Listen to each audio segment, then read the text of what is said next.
बच्चों, आपके सामने 100 शब्द प्रति मिनट गति का डिक्टेशन दे रहा हूँ। Yes, start.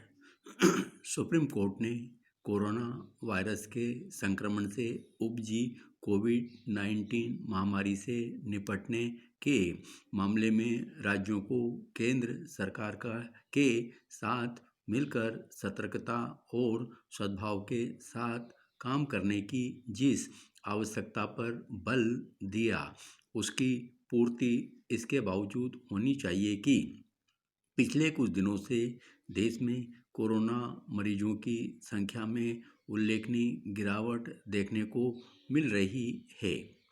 इस गिरावट के साथ ऐसे भी संकेत मिल रहे हैं कि भारत कोरोना संक्रमण की दूसरी लहर से बचा रह सकता है।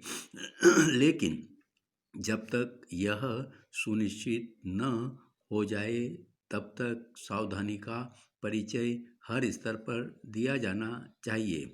शासन और प्रशासन के साथ साथ आम जनता के स्तर पर भी इससे इनकार नहीं कि कोरोना से जंग जीतने के आसार और प्रबल हो गए हैं और जल्द ही देश के लोगों को वैक्सीन भी उपलब्ध हो जाएगी। फिर भी यह समय संयम और अनुशासन के साथ सावधानी बरतने का भी है। शायद इसीलिए सुप्रीम कोर्ट ने कोरोना के खिलाफ जारी लड़ाई को एक तरह के विश्व युद्ध की संज्ञा दी और यह भी रेखांकित किया कि किस तरह दिशा निर्देशों के उल्लंघन से स्थितियां बिगड़ी। सुप्रीम कोर्ट ने यह भी उचित कहा कि विभिन्न स्तर पर जारी दिशा निर्देशों पर सही तरह से अमल सुनिश्चित किया जाना चाहिए।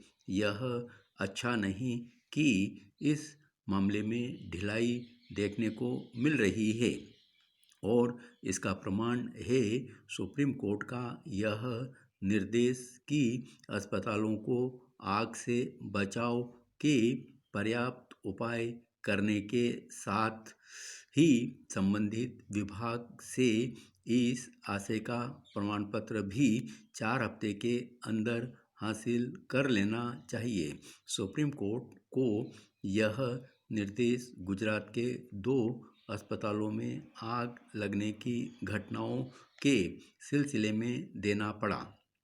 अच्छा होता कि ऐसे किसी निर्देश की आवश्यकता नहीं पड़ती। जो भी हो, सुप्रीम कोर्ट ने लगातार काम कर रहे डॉक्टरों को आराम देने के लिए केंद्र से कोई नीति बनाने की जो अपेक्षा जताई, उसकी पूर्ति जल्द से जल्द होनी चाहिए। कायदे से तो अब तक इस तरह की नीति बन जानी चाहिए थी। बेहतर होगा कि ऐसी किसी नीति के दायरे में चिकित्सकों के साथ साथ अन्य स्वास्थ्यकर्मी भी आएं। मार्च अप्रैल से लगातार काम कर रहे चिकित्सकों के साथ ही स्वास्थ्यकर्मियों को आराम देने की व्यवस्था कुछ इस तरह से की जानी चाहिए कि जिससे कोरोना के खिलाफ लड़ाई का मोर्चा कमज़ोर न पड़ने पाए। जहां सरकारों को चिकित्सकों और स्वास्थ्यकर्मियों के मानसिक दबाव की चिंता करनी चाहिए, वहीं आम जनता को उनका हर तरह से उत्साहवर्धन करना चाहिए। कोरोना महामारी से लड़ने वाले इन सिपाहियों के साथ साथ सुरक्षा और सफाई कर्मियों के प्रति भी आभार व्यक्त किया जाना चाहिए। धन्यवाद।